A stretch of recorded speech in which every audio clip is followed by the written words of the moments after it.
እኔ በጣም ነው ሪፍሬሽ ያደረኩት ማለት ነው። ይኸው ፏፏቴው እዛ ጋ ነው እንግዲህ በዚህ ውስጥ እንደዚህ ማለት ይኸው ፏፏቴው እንደዚህ ማለት ይቻላል። መንገድ ነው ይሄ ወደዛኛው ለመሻገር ወደዛ ለመሄድ መንገድ ነው። ከላይ ነው እንግዲህ እንትኑ ሐይቁ ላይ ነው። ይሄ የሐይቁ ግንብ ነው። የሐይቁ ግንብ ነው ይሄ። ወንዙ የነበረው በፊት እዚህ ነው፣ ታች ነበረ። እንግዲህ ይሄ ተገንብቶ ነው ሐይቁ ማለት ነው።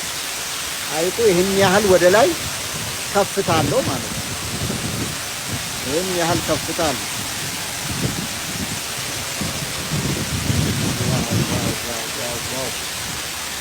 በጣም ነው የሚያምረው።